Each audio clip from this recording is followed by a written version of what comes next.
Bouayed qui est avec nous. Alors lui, il est professeur en chirurgie vasculaire. Bonjour. Bonjour. C'est toujours un plaisir de vous avoir sur le plateau. C'est réciproque.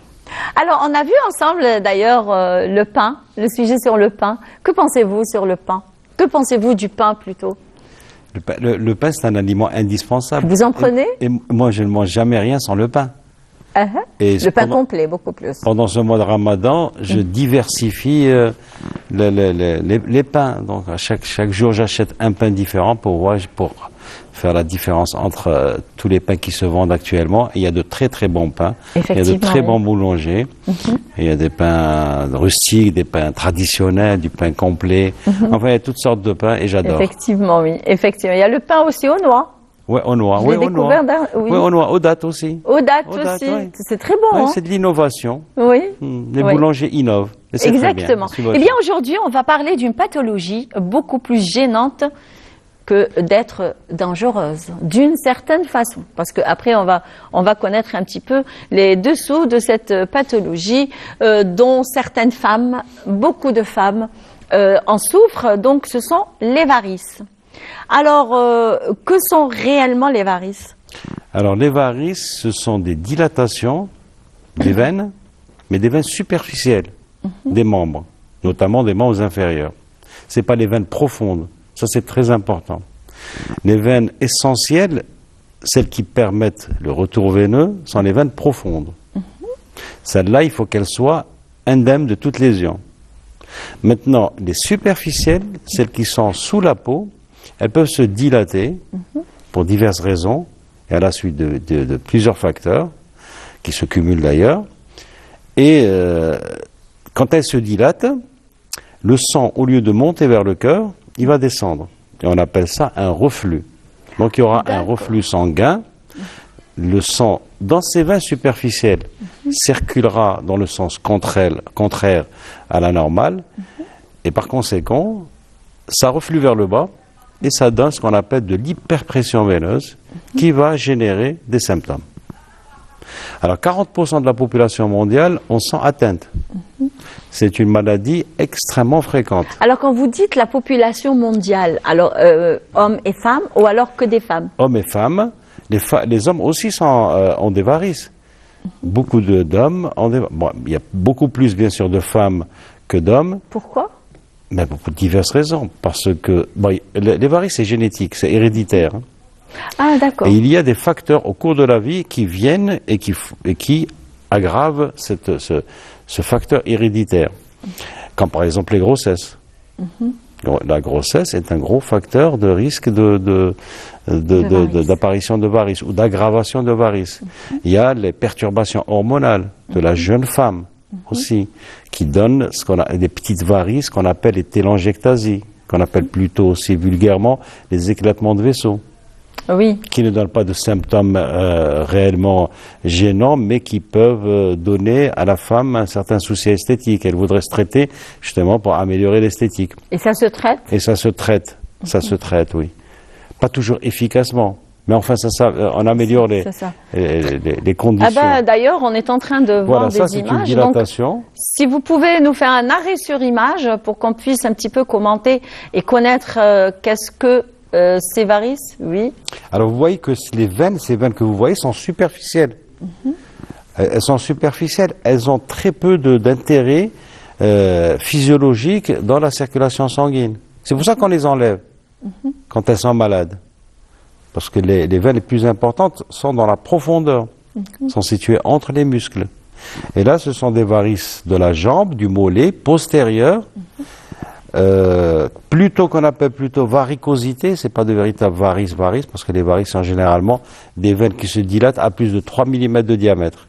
Ça, c'est plutôt à moins de 3 mm de diamètre, 2-3 mm de diamètre. Mais qui peuvent aussi, ces veines superficielles, quand elles se dilatent, elles génèrent de l'hyperpression, et par conséquent des symptômes.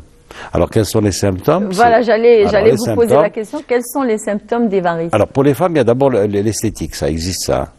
Mais il peut y avoir d'autres symptômes, comme par exemple les lourdeurs de jambes en fin de journée, les gonflements des chevilles en fin de journée, qu'on appelle en termes médicaux œdème vespéral, c'est-à-dire de la fin de journée. Il peut y avoir des fourmillements, des crampes Mais il faudrait savoir aussi que certaines personnes ont parfois des grosses varices, mais qui restent totalement asymptomatiques, c'est-à-dire qui ne parlent pas du tout, sur un plan signe clinique, sur un plan symptôme, durant toute la vie. Et généralement, ce sont des personnes qui ne se traitent même pas, parce que leurs varices ne sont pas symptomatiques. En revanche, il y en a d'autres qui, pour de petites varices, de petites dilatations, peuvent éprouver de gros symptômes qui les gênent dans leur vie quotidienne. Voilà. Donc c'est ça la symptomatologie des varices. Alors où on les trouve exactement? Parce que est-ce qu'on les trouve uniquement dans les jambes, voire dans les mollets, ou alors on peut les trouver par exemple dans les bras? Est-ce qu'on peut les trouver? Alors les varices des membres supérieurs des bras n'existent pas. D'accord. Il peut y avoir des dilatations des veines du bras suite à des pathologies un peu compliquées et complexes, graves, surtout liées à certaines maladies du thorax, des problèmes de formation tumorale qui compriment, ça se dilate, c'est pas ça. Oui. Les varices des membres inférieurs, on les appelle plutôt les varices essentielles, primitives, c'est-à-dire qui n'ont pas de cause réelle, qui, à part l'hérédité, n'ont pas de cause réelle, et qui sont aggravées par certains facteurs, comme je l'ai dit tout à l'heure, la grossesse, les positions debout des coiffeurs, des enseignants. Les enseignants et enseignantes ont beaucoup de varices. C'est une maladie qui les frappe et qui parfois les empêche de faire leur travail correctement, leur enseignement. Oui. Parce que quand elles restent, l'enseignante reste tout le temps debout, tout le temps debout, des heures debout. Voilà, à un certain moment, elle se fatigue, les jambes se fatiguent. Alors, les varices des membres inférieurs se localisent généralement un peu partout, au niveau des cuisses, au niveau des jambes, à la racine de la cuisse, à la cheville, au pied aussi, il y a des varices du pied. Mais généralement, ce sont D'ailleurs, on est en train de voir une Voilà, photo. c'est ça. Des dilatations veineuses qui sont en rapport avec ce que j'ai dit tout à l'heure, un reflux, c'est-à-dire que le sang, au lieu de monter vers le cœur, il descend. Oui. Et généralement, ce reflux commence au niveau de l'aine. Et de là, ça reflue vers le bas, ça reflue, ça fait dilater les vaisseaux, les veines superficielles. Et à l'intérieur des veines superficielles, il y a des petites valves qui, lorsqu'elles se ferment, empêchent le sang de descendre vers le bas. Mais quand la veine se dilate, ces valves s'éloignent et n'auront pas la possibilité de se fermer correctement. Donc il y aura un reflux encore vers le bas, et ça descendra encore vers le bas. Ça descendra vers le mollet, vers les chevilles, ça dilatera les veines de ces régions-là, et comme je l'ai dit tout à l'heure, c'est l'hyperpression. Quand il y a une hyperpression au niveau de la jambe ou de la cheville, cette hyperpression est gênante et générera des symptômes. Très bien. Alors, on a parlé des symptômes, on a parlé un petit peu des causes, parce que alors la position debout, c'est une des principales causes. Les coiffeurs, les enseignants, ceux qui pratiquent des métiers vraiment où pratiquement la majorité de leur temps, ils sont debout. Donc, est-ce qu'il faut s'inquiéter quand on a des varices? Alors, il faut s'inquiéter. Et il ne faut pas nous, médecins, on les inquiète. On inquiète les personnes qui ont des varices. Parce que les varices constituent une maladie extrêmement bénigne. Voilà. Elle n'est pas maligne, elle ne donne jamais, elle n'engage jamais le pronostic vital de quelqu'un qui l'a. Et parfois, il y a certaines personnes qui pensent que les varices à gauche, ça veut dire que c'est le cœur qui est malade. Or, c'est complètement faux.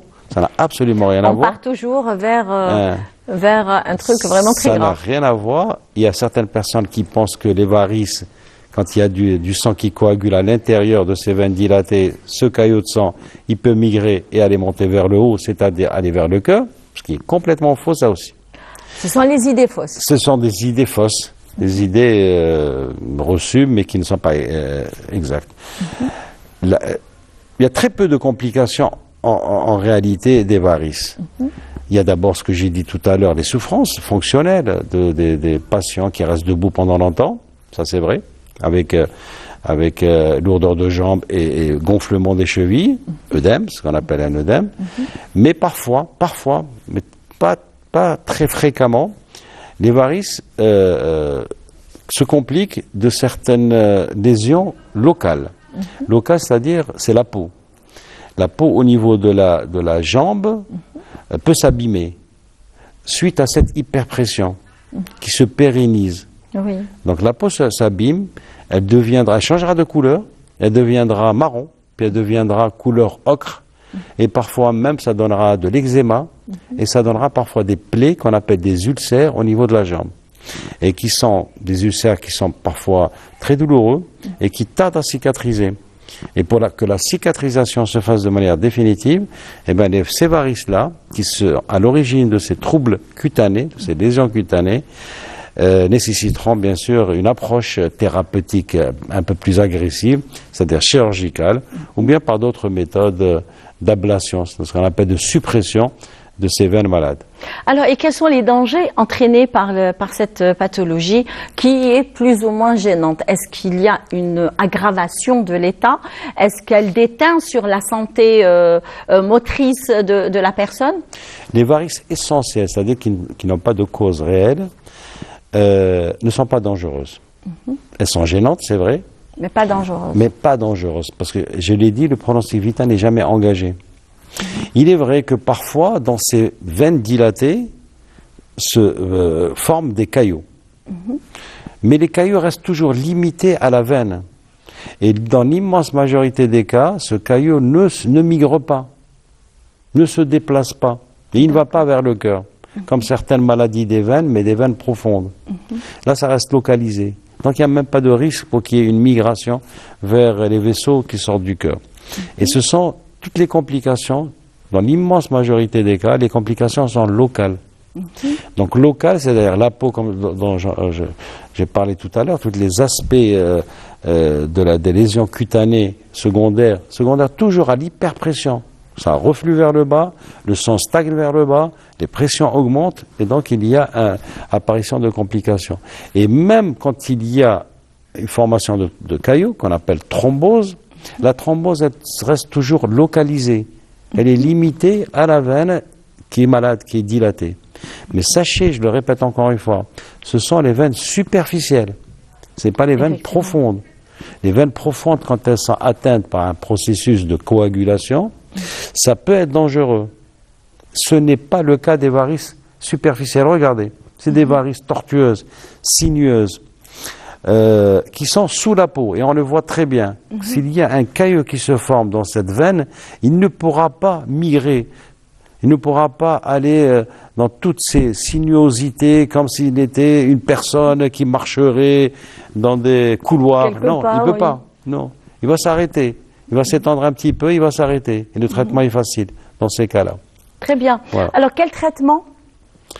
Alors, le traitement diffère selon la nature des varices et selon la morphologie, bien sûr, des varices. Il y a les petites varices qu'on appelle éclatement de vaisseau et qu'on appelle, en termes médicaux, télangiectasie, qui peuvent s'améliorer.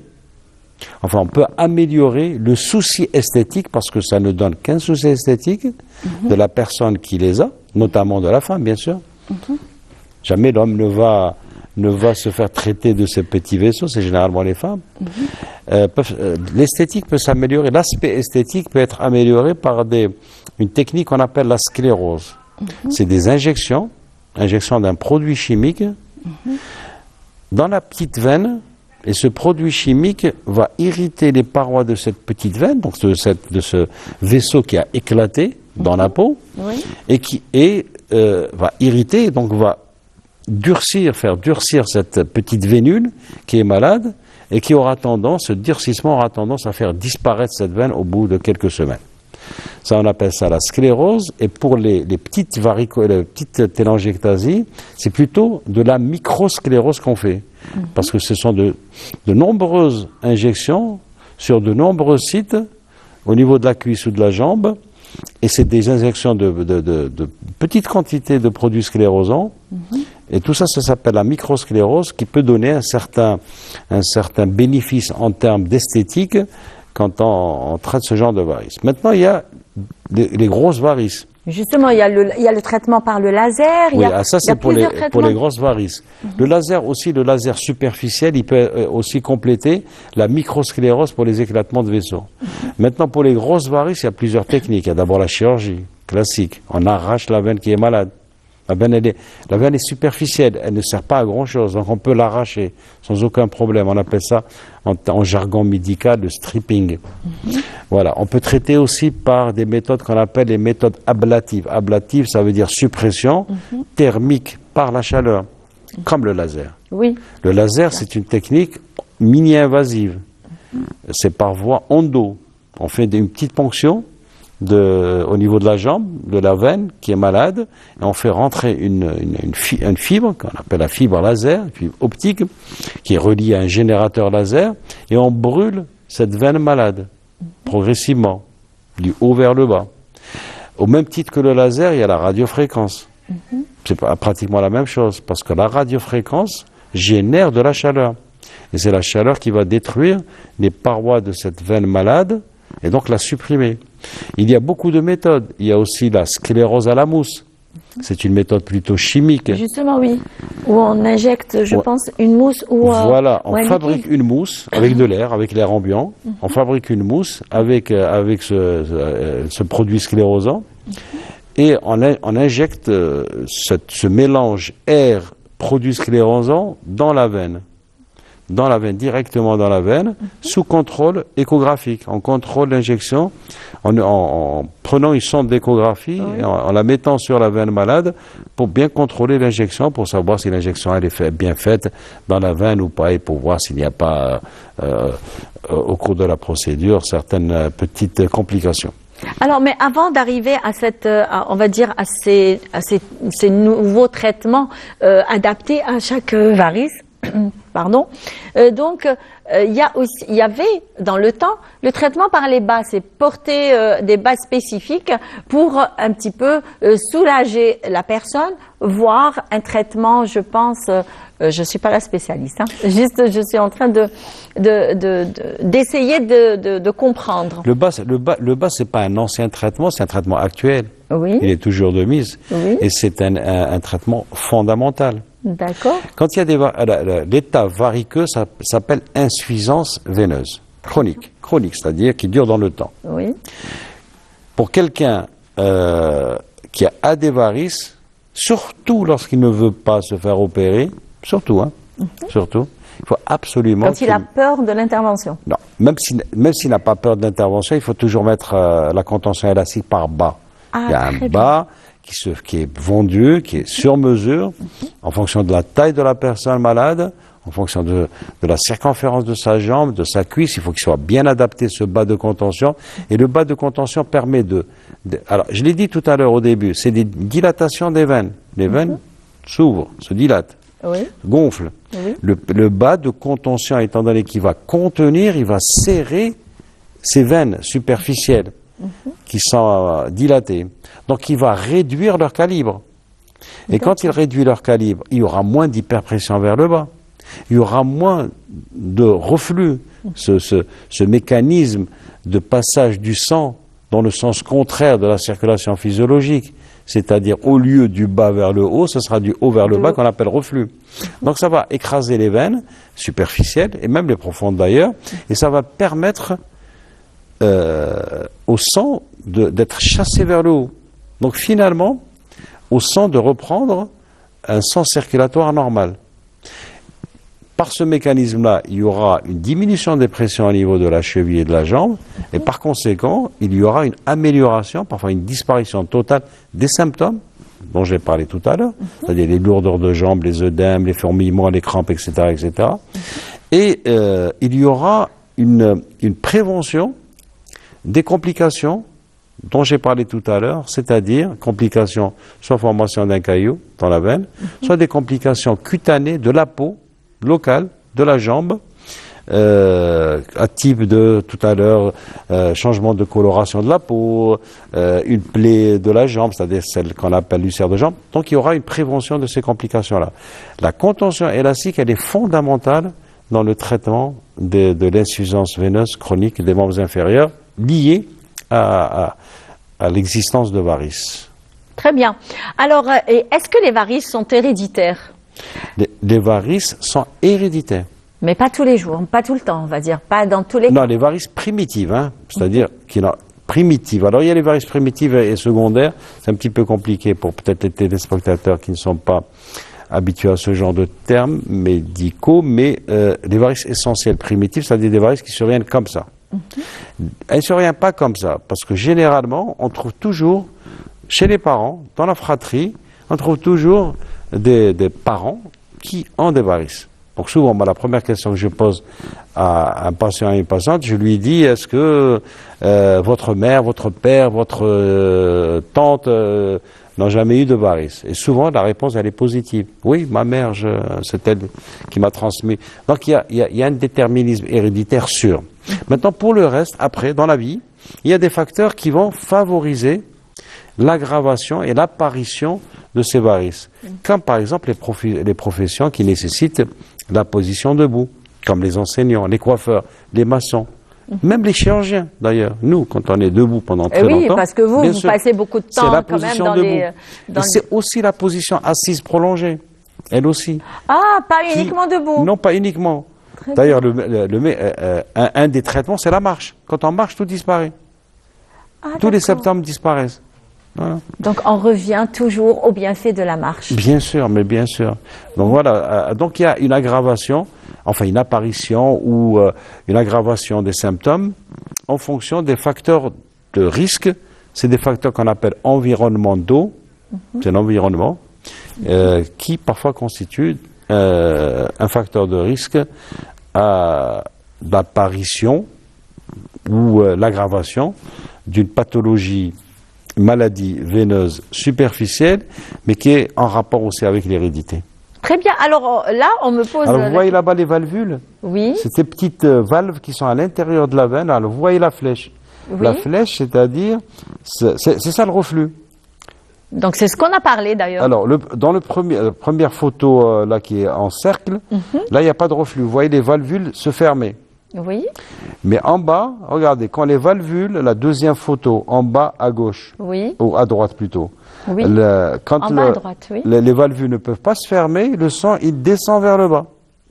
Vous voyez la flèche? Oui, oui. Voilà, il descend vers le bas. D'ailleurs, il y a une différence entre celle qui est en haut et l'autre qui est en bas. Voilà. En haut, ça s'arrête au niveau des valvules. Vous voyez ces flèches qui remontent vers le haut? Il y a une flèche qui descend et des flèches qui remontent vers le haut. Ouais. Ça, c'est des valvules qui permettent la continence. C'est ce qu'on appelle la continence. D'accord. Ouais. Donc, ça contient. Mais quand les valvules n'arrivent plus à se fermer, enfin se rejoindre, à se coapter, il y aura un reflux vers le bas. Le sang va descendre. Mais le sang veineux superficiel, hein, je répète pour les téléspectateurs, parce qu'il y a beaucoup de confusion. Parce que beaucoup de gens pensent que c'est grave, que ça va conduire à, je sais pas quoi, à des complications. À être sur une chaise roulante, voilà, par exemple. Voilà, paralysie. D'ailleurs, c'est ce qu'on entend. Chaise roulante, l'amputation. Voilà, on entend ça souvent, d'ailleurs. Mais non, ça n'existe pas, ça. C'est une maladie pénible. Exactement. Donc, ça va pas nous amener à utiliser une chaise roulante, mesdames. Jamais. Donc, n'ayez surtout pas peur. Alors là, c'est quand on me pose la question de la régie. Alors, est-ce qu'il y a des remèdes de grand-mère, par exemple une certaine pommade pour soulager, peut-être utiliser de l'eau froide plutôt que de favoriser l'eau chaude. Alors, est-ce qu'on peut... Oui, bien sûr, il y a toujours ce genre de conseils qu'on peut donner aux patients, mais les conseils qu'on leur donne, c'est éviter la station debout prolongée, éviter la station assise prolongée, éviter pour les femmes de porter des gaines trop serrées, oui. Parce que les gaines trop serrées, ça fait arrêter la circulation. On leur dit de ne pas mettre des talons trop hauts, ni des chaussures sans talons. Ça, vous me le dites à moi, là. Non, mais j'ai pas de problème de varice, donc alhamdoulilah. Mais ça peut apparaître. Oui. Il faudrait que le talon soit d'en moyenne 3 cm. Il ne faut pas que la chaussure soit sans talon, parce que sans talon, c'est pas bon aussi. Ah, d'accord. Mais il ne faudrait pas que ce soit des talons trop hauts. On leur dit... Mes talons, ils sont très hauts. Hein.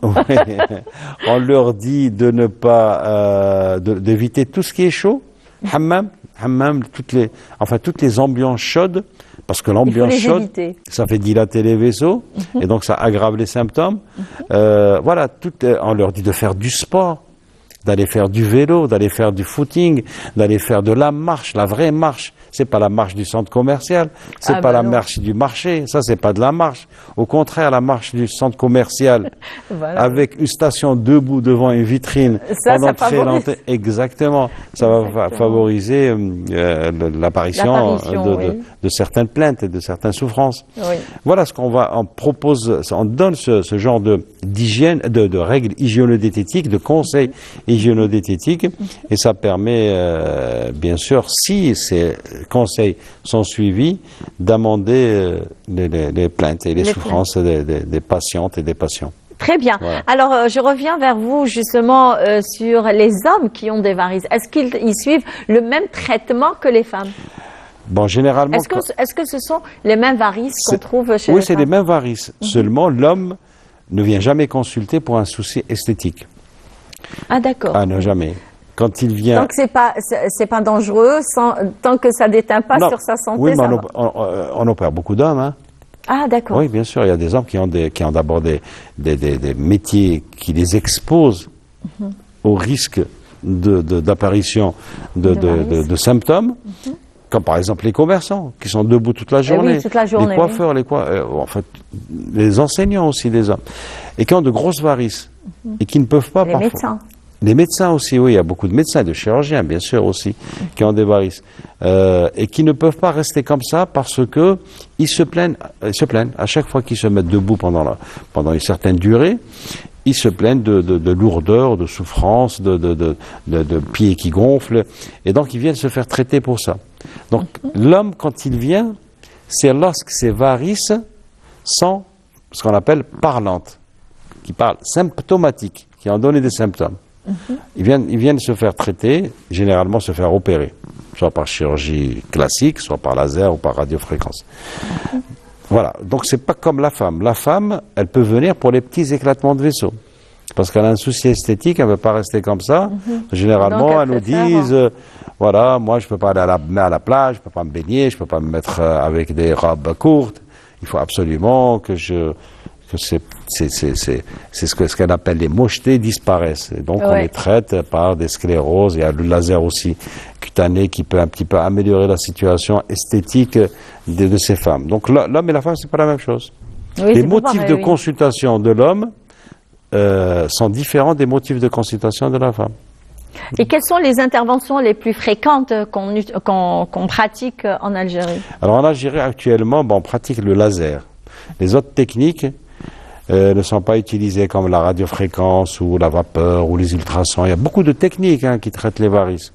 Donc en Algérie, il y a la chirurgie classique qui consiste à arracher la veine malade par il n'y a pas des conséquences quand on arrache une veine? Non, il n'y a aucune conséquence, puisque j'ai dit que ce sont des veines superficielles, c'est pas les veines profondes, et qu'elles ont un rôle limité dans la circulation sanguine. Voilà, donc on peut les enlever. D'accord. Et en plus, quand elles sont malades, elles ne servent plus à rien. Ah bah oui. Donc il vaut mieux les enlever que de les laisser malades dans les cuisses ou les jambes et donnerait des symptômes. Je vais lui poser. On me pose la question de la régie, d'ailleurs. On me dit, alors, quand on fait justement une intervention, quand on enlève les varices, est-ce qu'il y a, on va dire, une possibilité qu'ils réapparaissent une deuxième fois? Bien sûr. Les varices sont considérées comme des maladies à génie évolutif propre, c'est-à-dire on peut pas avoir une commande sur le génie évolutif. Ça évolue de manière un petit peu incontrôlée. Et donc, il peut y avoir des récidives, bien sûr. Il y a énormément de veines dans les membres, dans les jambes, dans les cuisses. Il y en a beaucoup. Donc, quand on enlève des veines, il y a d'autres qui peuvent réapparaître. Mais, pour que la récidive ne soit pas fréquente et ne soit pas importante, il faut que le traitement initial soit complet, soit bon, bien c'est sûr. Et puis après, il faudrait que aussi le malade suive. Il faut qu'il se fasse surveiller. Il faut que son médecin qui l'a traité au début, il faut qu'il le surveille et qu'il le voit relativement régulièrement. Il faudrait qu'il y ait un suivi. Voilà. Et souvent, les malades ne se font pas suivre, ne veulent pas venir pour un suivi. Parce que quand il y a une petite récidive, petite veine qui réapparaît, on peut très bien la supprimer par ce qu'on appelle la sclérose. injecter un produit chimique qui va irriter la paroi veineuse et la supprimer. Il y a un autre facteur de récidive, c'est surtout chez la femme. La femme, quand elle est en période d'activité de procréation, et quand elle a des varices, on évite au maximum l'opération chez elle. On ne veut pas l'opérer. Parce qu'une intervention chirurgicale de varices, c'est chez une femme qui aura une grossesse ultérieurement, n'est pas bonne, puisque la grossesse, elle va faire récidiver les varices, mais dans tous les cas, il y aura une récidive importante, parfois beaucoup plus sévère que les varices que la femme avait auparavant. Donc ça aussi c'est important. La femme qui veut avoir des grossesses, il ne faudrait pas qu'elle se fasse traiter par des interventions chirurgicales. Elle mettra un bas, bien sûr, pour que son état variqueux ne s'aggrave pas, mais il ne faut surtout pas la toucher et supprimer ses veines, parce qu'il y aura récidive, sauf dans certains cas exceptionnels de complications, comme parfois des hémorragies. La veine peut se dilater et se rompre à l'extérieur, ça donne des hémorragies. Mais ça, c'est exceptionnel quand même, c'est pas très fréquent. Un bas de contention arrivera, dans pratiquement tous les cas, à éviter ce genre de complications. Très bien. Un dernier conseil, professeur? Alors, le conseil, c'est de faire du sport, de faire beaucoup de sport. Oui. Et d'éviter toutes les stations debout prolongées, d'éviter tout ce qui est chaud. Tout ce qui est chaud. Hammam, le bronzage, le bronzage, mettre les jambes et les cuisses au soleil et pour se dorer la peau pendant l'été. Mais après, continue les questions, hein. Elles continuent. Hein. Alors, est-ce qu'il y a une relation justement les varices avec le poids? Ah bien sûr, le surpoids aggrave considérablement l'état variqueux. Oui, bien sûr, oui. Il y a une relation. Donc, ça aggrave. Il faut faire un régime alimentaire. Il faut faire un régime.